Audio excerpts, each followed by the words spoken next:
a gente precisa, como sociedade talvez, se atentar para o fato de que tem um cara que ele faz chover ou manda parar de chover no Brasil, e isso pelo menos é a impressão que eu tenho, que ele decide muito mais do que deveria. Porque será que tem muita coisa, inclusive o afastamento do Ibanez lá, que nem é competência deles, pô. Os caras fizeram o tal da CPI da fake news lá, coloca tudo dentro dessa parada, decide uns bagulho, afasta os caras das redes sociais, bane uma outra galera de Twitter, de YouTube, de não sei o quê, e fica por isso mesmo. E tem uma galera batendo palma. Eu acho que uma hora esse tipo de atitude vai morder a bunda de quem tá batendo palma também, né? Porque é natural, é isso que acontece. Então, é importante a gente prestar muita atenção nisso. O Alexandre de Moraes, independente de como ele tá ali, eu acho que a gente precisa, sim, criticar e ser honesto, eu acho, no que a gente realmente pensa sobre o que tá acontecendo. Porque tem quando é contra o lado A, o lado B festeja. Sim, e vice-versa. Tem toda a razão. Então, assim, isso é muito perigoso, porque quando volta, e sempre volta, aí já era, meu irmão. Aí o cara já é poderosão, aí sempre foi assim, e não sei o que, já era. Não, e quando você pega e põe, por exemplo, uma lei, você põe um camarada na lei de terrorismo, o sujeito não vai nunca mais sair do Brasil, bicho. Você enquadra um camarada desse, prende sob o argumento de que é lei de terrorismo. O que vai acontecer com ele? Qualquer um desses que foi enquadrado. Então, eu acho que você está certo. Eu só quis fazer uma introdução para dizer, isso acontece por um erro, porque a gente não faz a lição de casa. Se a gente fizer a lição de casa, a chance de acontecer, de você ter uma distorção dessa, porque ele vai ser cobrado na sabatina. Qual é o seu ponto de vista sobre não sei o quê? Você acha que perguntaram? Ele talvez deixasse escapar a visão gelatinosa que ele tem dos direitos, né, das pessoas, do artigo 5º da Constituição. O que é o direito à opinião? Né? O que é a liberdade de expressão? O que é liberdade de expressão para o senhor, candidato Alexandre de Moraes? Será que perguntaram isso para ele? Duvido. Isso aqui é a questão. Então, na hora em que ele vai mostrar o que ele entende que é liberdade de expressão, claro que liberdade de expressão não é um direito sem limites. Se ela tem que ser definida, é porque ela vai daqui até aqui. Senão ela não tem que ser definida. O ar, você precisa definir, né? Está em todo lugar. Não, a liberdade de expressão vai daqui até aqui. Então vamos combinar que tem uma fronteira entre o que é e o que não é. Você mesmo lembrou. Eles não podem no acampamento ficar pedindo... Você não pode ficar fazendo pregação para algo que é ilegal, o direito dos outros. Criminoso. Exatamente, não pode. Não pode. Então, toda vez que isso acontecer, tem que ter algum tipo de punição, porque senão não tem valor. Agora, ele só aplicou as punições nesse momento. A hora que ele autoriza operações da Polícia Federal, busca e apreensão de bens e bloqueio de bens. Bloqueio de bens é um bloqueio de contas. Precisa tomar muito cuidado. Ele fez uma com o presidente de um shopping grande, da Multiplan, e o dono de um restaurante, sugerindo que eles faziam parte de uma mesma quadrilha. A chance deste empresário gigantesco estar mancomunado com o dono desse restaurante é muito improvável. Né? É muito improvável. Então, eu acho que o teu ponto é válido. Tem que mostrar, tem que apontar, tem que, como você disse, criticar. E se muita gente criticar, talvez a gente tenha uma chance de ver ele entrando na casinha e falando, realmente eu passei do limite. Mas não tem muito mais além disso também, Igor. Né? Vamos combinar que não tem nenhuma ferramenta. E tem uma coisa aí, Igor, os poucos advogados que se manifestaram publicamente com essa mesma preocupação, que é legítima, eles falaram também que tinham dúvidas.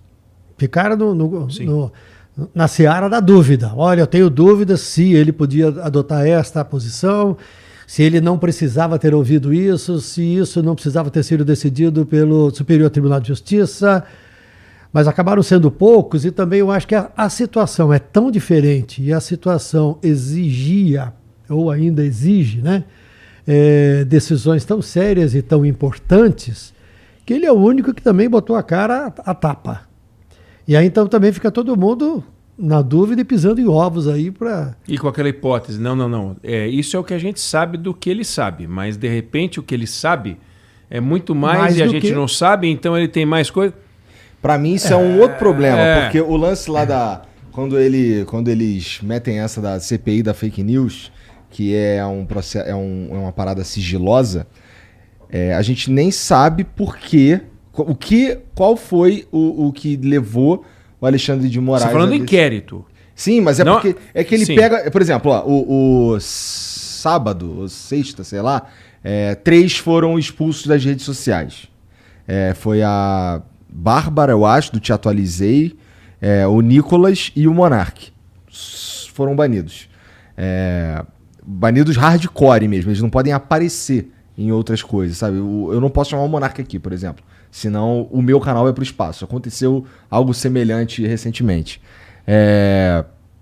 Ou a Bárbara ou o Nicolas, tá? O motivo pelo qual o Alexandre detonou esses caras não é claro. A gente não sabe, porque tá dentro da parada das fake news. Então, assim, a gente não sabe... Eu não sei claramente por quê, o que motivou essa decisão. Onde ele errou, digamos assim. Onde ele acertou. Onde ele acertou. Cara, tá. Não, onde ele, Monark, errou. Assim. E onde eventual. E se isso é um erro. E se isso é claramente um erro ou não. Exato. Então, assim, isso é tudo muito perigoso, cara. Esse lance esse tipo de decisão, ela é muito forte. Dá pra gente chamar de censura. Se eu não sei os motivos, assim, parece censura. E eu não tô falando isso pra defender o Monark ou a Bárbara ou o Nicolas. É porque isso podia acontecer com qualquer um. E eu ia achar um absurdo igualzinho. Porque é um absurdo a gente não saber o que tá acontecendo de verdade numa parada que o cara que tá suspenso, ele não sabe. Ele imagina, né? O que pode ter motivado essa parada, mas eu acho que isso inflama ainda mais os ânimos e até a própria polarização da parada. Porque como esse tipo de decisão majoritariamente acontece pro lado da galera mais bolsonarista, é um pouco assustador. Que nem quando tava rolando o lance das eleições, tava na época das eleições, começou a rolar várias, não vou chamar de censura, mas talvez seja um termo exagerado. Tem uma que não é. Que assim, ele começou, não, isso daqui, esse filme não pode, esse filme aqui tá denegrindo não sei o que, o caralho, não pode, tira ele da rede. E teve um que era um documentário do Brasil Paralelo, que não é um site que eu amo ou que eu gosto, mas eu preciso falar isso, que assim, ele decidiu que um documentário que, se eu não me engano, o nome era Quem Mandou Matar Jair Bolsonaro, o lance da facada, não sei o quê, que ia sair na plataforma do Brasil Paralelo só para os assinantes do Brasil Paralelo. Ele decidiu que esse filme não podia sair. Ele nem viu o filme. Ele decidiu que o filme não podia sair. Ele nem viu o filme porque o filme não tinha sido lançado. Entendeu? Isso é extremamente perigoso. Tem um nome, é censura prévia. Eu acho... Quem bate palma pra isso corre um risco gigante de morder a própria bunda. E isso é que as pessoas não enxergam. E é meio assustador. A censura prévia é inaceitável sob qualquer hipótese. E você só pode... É aquela história de os incomodados vão ter que se mexer, né? Você espera que alguém... Você espera não.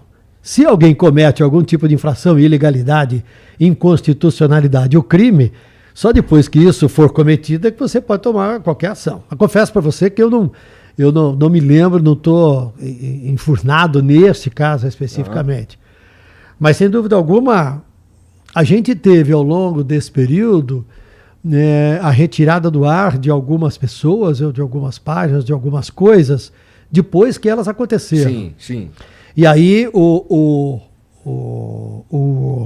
juiz, seja ele de diferentes níveis, porque algumas decisões também foram favoráveis para cá, outras decisões foram favoráveis para lá, cada juiz adotou sua postura em função daquilo que tinha acontecido. Quando você realmente, antes que algo aconteça, você toma uma decisão, aí é um pouco complicado, né? Aí fica complicado. Pois é, e é perigosíssimo. Então, o meu problema com... bom, o Alexandre de Moraes, ele me assusta um pouco. E por si só, isso já é um sinal vermelho, na minha opinião. Eu não sei se eu podia estar criticando o Alexandre de Moraes aqui, tá ligado? Tenho medo. E numa democracia isso é um pouco absurdo, né? Afinal, o meu trabalho é falar o que eu penso. Então, pô, se eu falo o que eu penso dentro do jogo, se eu falo o que eu penso sem ser criminoso, etc, etc, correr um risco de ser calado é um pouco assustador. E você que está assistindo esse vídeo aqui no Talk Flow, se liga, olha só. Primeiro que você pode se tornar um membro, e aí você pode se tornar tanto um membro burguês quanto um membro humilde. E aí isso tem uma diferença aí no que você vai ganhar de volta. Desconto na loja, uns adesivos que a gente manda e por aí vai, tem várias paradas.